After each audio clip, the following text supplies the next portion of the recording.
Добро дојдовте во уште едно издание на Урбаните вести. Еве што ги гледате во нив. На гинеколошко-акушерската клиника од почетокот на годинава починале 127 бебиња.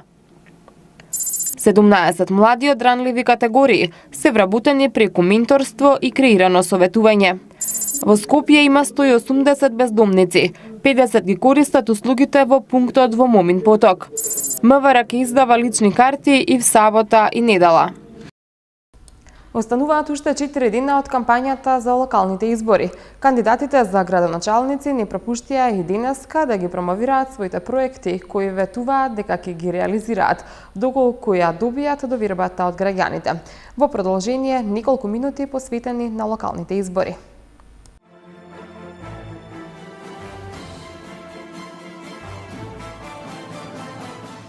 Предвидено е да се направи кружен тек на раскрцитата меѓу булеварот 8 септември и улицата Скупи или кај Кубо маркет. Тоа ќе биде голем кружен тек со што ќе ги снема семафорите и вториот дел од овој проект, а тоа е надпатник на две нивоа меѓу 8 септември, овој булевар, меѓу булеварот Никола Карев кој што доаѓа од пластичарската и америчката амбасада према Момин поток и понатаму према јужната магистрала која продолжува према Визбегово. Непосредно до оваа локација се наоѓа од едната страна една современа урбана населба, од другата страна е керамидница. Очигледна е потребата на граѓаните од керамидница за еден квалитетен пешачки велосипедски мост како би можеле да имаат подобра комуникација со останатиот дел од градот. Тоа е предвидено во нашата програма. Тоа е утврдено од потребите на граѓаните и тоа е нешто што во текот на мојот мандат ќе биде изградено како би излегле во пресет на тие потреби на граѓаните. Спортот во општина Аеродром е предуслов за квалитетен живот. Кејот на Вардар е една од најпопуларните локации за спорт и рекреација и тука треба континуирано да се инвестира. Во соработка со град Скопје ќе продолжи велосипедската патека до Долно Личи. Исто така ќе направиме спортски качења на кејот на Вардар и ќе обезбедиме спортски реквизити за лицата со попреченост. Ќе изградиме и скейт паркови во неколку урбани заедници. Од другите проекти во областа на спортот имаме предвидено изградба на затворен базен во општина Аеродром и на спортска сала во Долно Лисич. Еден од поголемите проекти за Горно Лисич е изградба на нов парк во непосредна близина на основното училиште Гоце Делчев. Очекувам овој парк да биде магнет за сите граѓани, можност за спорт на најмладите и рекреација на повозрастните и се надевам дека ако ја добијам поддршката од страна на жителите на општина Аеродром, дека овој парк ќе го изградиме во наредните 4 години. Уште еднаш би сакал да се заблагодарам на досегашната поддршка од страна на жителите на Горно Лисиче. Најавуваме изградба на 3 реонски базени на територија на општина Карпош. Нашата цел е на овој начин да го вратиме здравиот живот и здравиот дух кај сите карпошани, најмладите да може да го користат за спорт и рекреација и за нивно правилно градење и растење, а оние повозрастните карпошани да може да се одржуваат во здрав дух и да се одржуваат во здрава кондиција. Нашата цел е враќање буквално на здравието и животот на територија на општина Карпош и враќање на здравиот дух кај граѓаните. Општина Карпош ја проширува својата мрежа на дечја заштита со тоа што во урбаната заедница Бардовци веќе ставивме камен темелник на нова детска градинка. Исто така ќе правиме детска градинка во урбаната заедница Злокуќени каде што сме денеска. За тоа општината ќе одвои некаде околу 350.000 евра за да можат нашите најмлади жители овде од овој дел на општината да бидат згрижени во системот и офатени во системот на дечја заштита, што значи дека граѓаните од овој дел повеќе нема да имаат потреба да ги носат во Карпош 4 или во Влаје во градинките, туку тие деца ќе учат, односно ќе бидат згрижени токму во урбаната заедница каде што припаѓаат. Во изборната програма имаме направено план за секое населено место и за секоја населба како ќе ја подобриме патната инфраструктура. Ќе направиме реконструкција на постоечките улици во сите населби и населени места и ќе ги асфалтираме улиците кои што не се асфалтирани. Ќе продолжиме со решавање на сообраќајниот метеж на одредени делници. Посебно акцент ќе ставиме на регулирање на сообраќајот на оние критични точки каде што имаме поголема фреквенција на возила. Во соработка со градот Скопје ќе се направи проширување на булеварот Александар Македонски и ќе се реши проблемот со сообраќајниот метеж, посебно во утринските часови.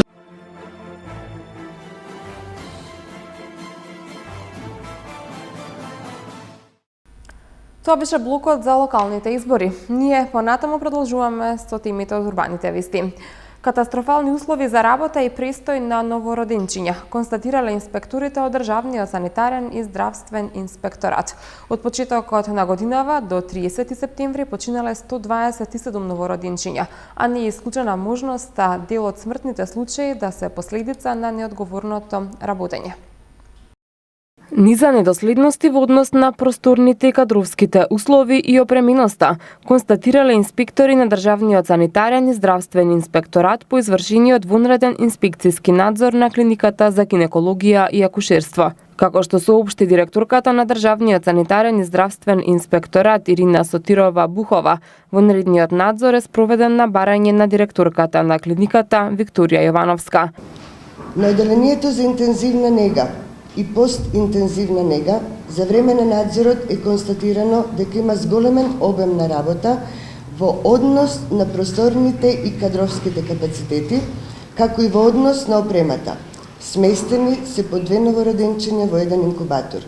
Клиниката располага со капацитет од 25 новородени, а во време на надзорот хоспитализирани се 49.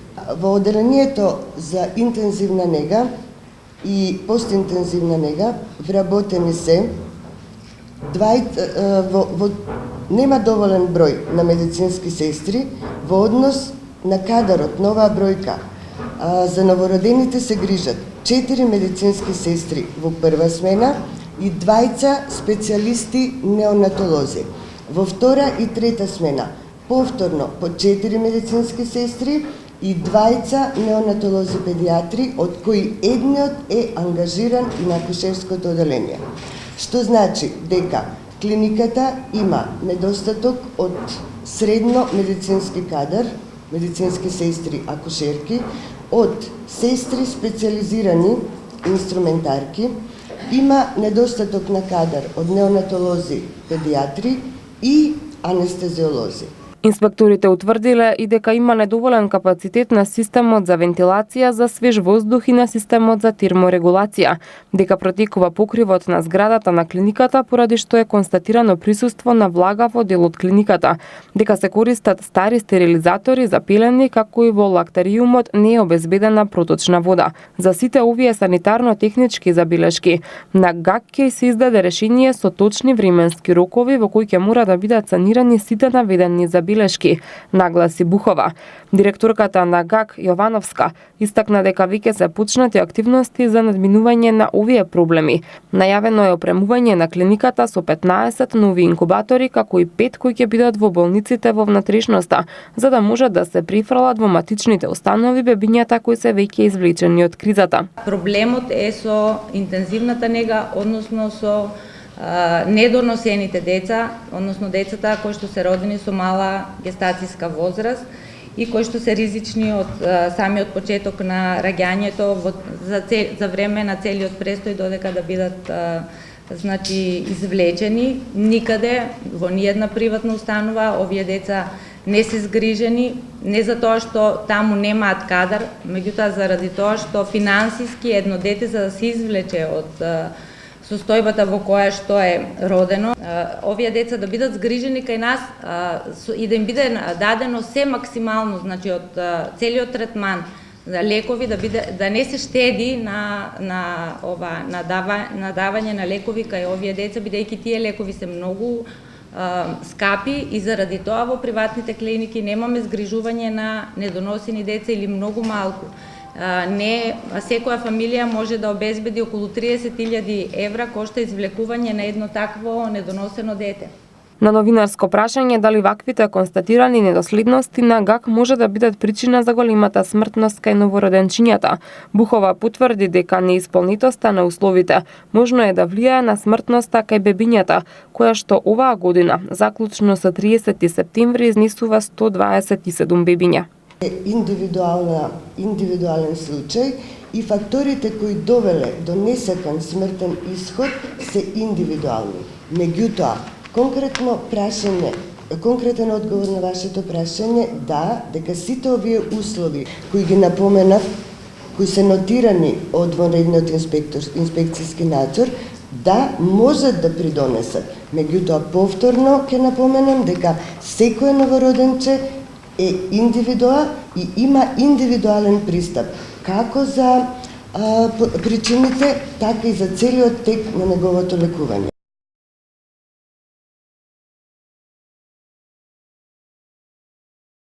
Седумнаесет млади лица од социјално ранливи категории за првпат се вработиле со помош на менторство и креирано советување, како дел од проектот за подобрување на социјалната инклузија преку вработување. Најголем дел од нив се вработени во прехранбениот сектор, индустријата за мебел, како и во текстилната индустрија. Се одржа завршната конференција на проектот Подобрување на социјалната инклузија преку јакнење на вработливоста, отворена врата за младите од младите, како што информираше Зоран Илиевски, извршен директор на коалицијата Сега и раководител на проектот.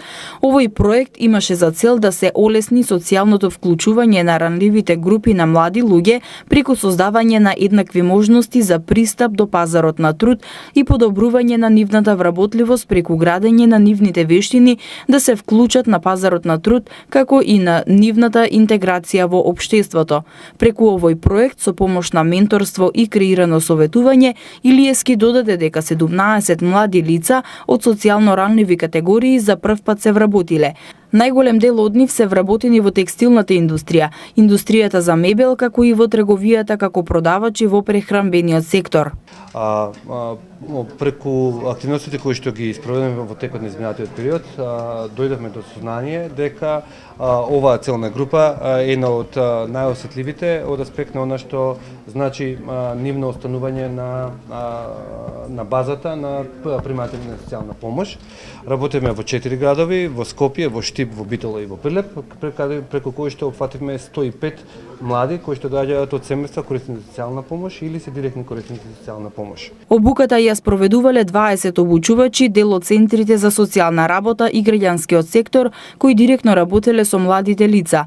Мариче Тренеска, социјален работник од Младинскиот информативен центар, е и еден од обучувачите. Таа истакна дека тешко е да се работи со оваа категорија млади лица, кои се затворен тип и немаат самодоверба да излезат на пазарот на трудот. Пред се беше тешка категорија за работа со млади, од причина што тие се претежно и затворен тип и како што нагласи Зоки немаат доволно самодоверба категорија самите да излезат на пазарот на трудот. Така да тоа беше еден процес, серија на тестови од затворен тип, низ различна методологија, индивидуални средби и групна работа исто така со останати учесници, каде што работевме пред се да ги утврдиме заедно со нив квалитетите кои што ги поседуваат тие и како може и на каков начин да ги истакнеме. Тренеска додаде дека се работело и на утврдување на квалитетите и афинитетите што лицата ги поседуваат надвор од нивното образование. Лични картики може да се вадат и во сабота и недела. Деталите нешто подоцна во вестите. Црвениот крст на град Скопје денеска во пунктот за бездомници во Момин поток го одбележа Светскиот ден на бездомништвото.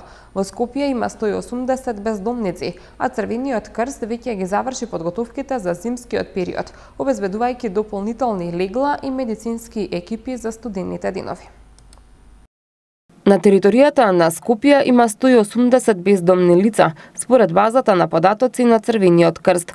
На дневна основа, услугите на пунктот за бездомни лица во Момин поток ги користат 50 лица, истакна денеска секретарот на Црвениот крст на град Скопје Сузана Тунева-Пауновска по повод Светскиот ден на бездомништвото. Пунктот за бездомни лица на територијата на град Скопје функционира веќе 8 години и во него 2 пати во неделата бездомниците можат целосно да се погрежат за својата хигиена, да добијат облека, топла храна, совет од лекар, психосоцијална поддршка и правна помош, додаде Тунева-Пауновска.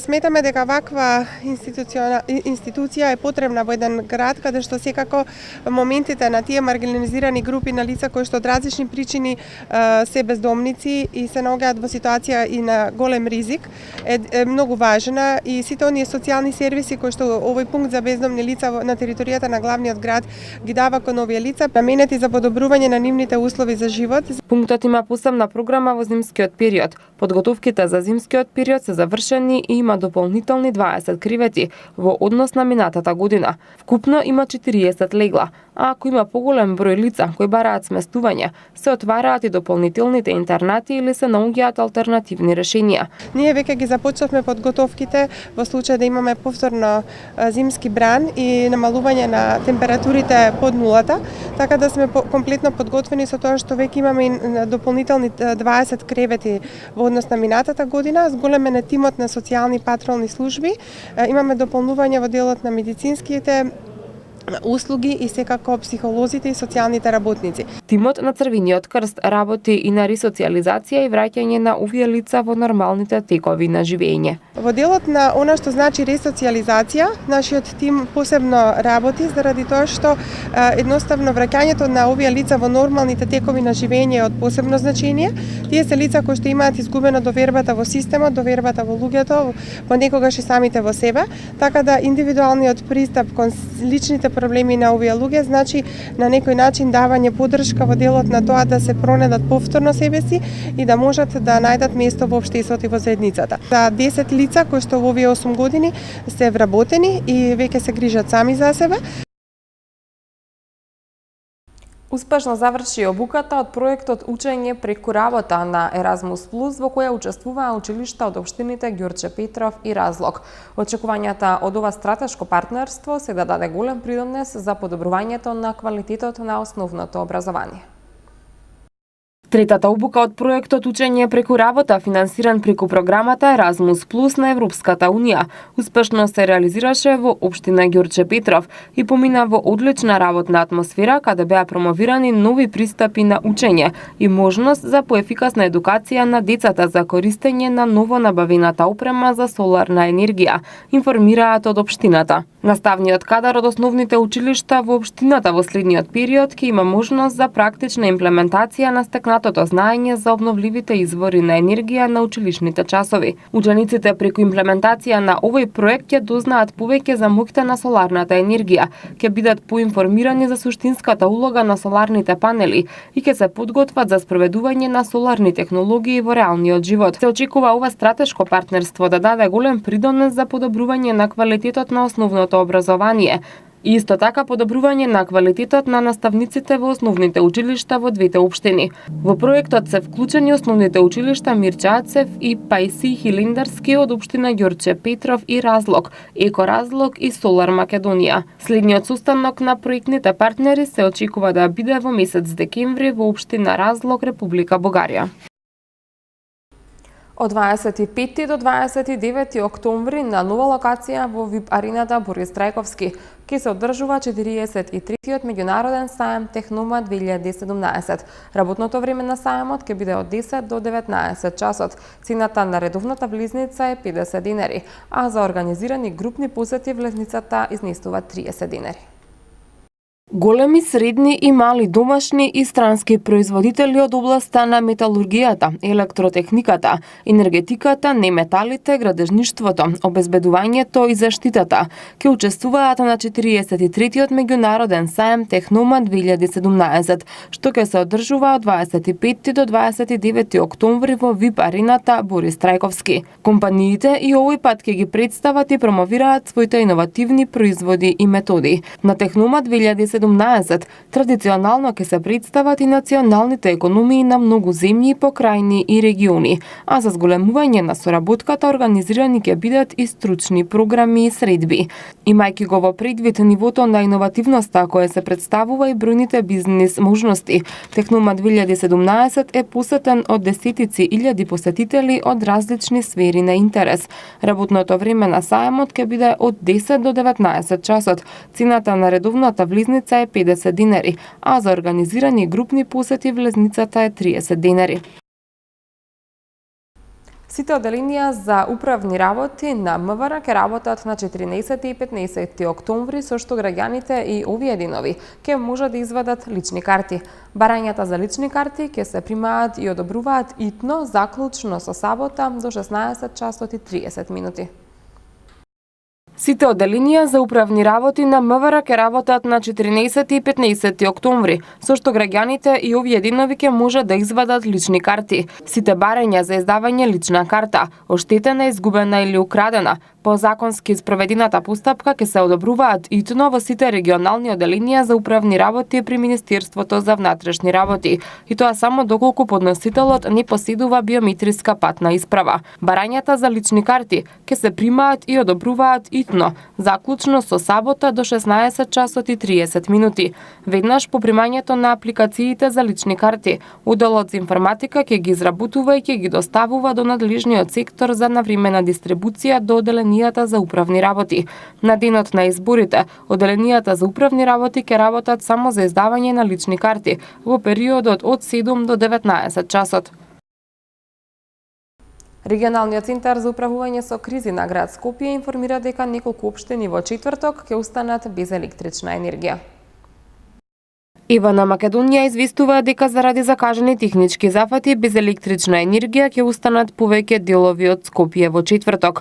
Во периодот од 12 часот и 30 минути до 14 часот и 30 минути без струја ќе бидат дел од корисниците од село Љубин во општина Сарај. Во периодот од 8 часот и 30 минути до 15 часот без струја ќе бидат корисниците од објектот на Вардар Градба, за обиколница Волково, објект на Орман Пласт, дел од улиците со број 24, 58, 60, 72, 74, 76, 78 и 80 во Волково, како и објектот на фабриката Карпош во општина Ѓорче Петров. Во периодот од 8 часот и 30 минути до 12 часот без струја ќе бидат корисниците од улица Скупи, под улицата 22 во општина Карпош. Во периодот од 11 до 14 часот без струја ќе бидат корисниците од улицата Стив Наумов, дел од улицата Славе Георгиев, дел од улицата Титовска, дел од улицата Јосиф Јосифовски Свиштарот, како и улицата 402 во општина Центар. Во периодот од 9 до 12 часот без струја ќе бидат корисниците од село Батинци, улиците 1, 6 и 7 во општина Студеничани. Во периодот од 9 до 12 часот без струја ќе бидат корисниците од Трубарево, улиците 10, 12 и 14. Утре во текот на денот ќе има повремено зголемување на облачноста. Во сабота се очекува засилен ветер од северен правец и пад на дневната температура. Утре минималната температура ќе се спушти на -1, а дневната ќе се искачи до максимални 24 степени. Во четврток од -2 до 26, а во петок од -1 до 27 степени. Во сабота од 1 до 24, а во недела температурата ќе се движи од 0 до 26 и понеделник од 2 до 28 степени. МТМ Метео е во продолжение.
Со МТМ Метео го завршуваме и ова издание на Урбаните вести.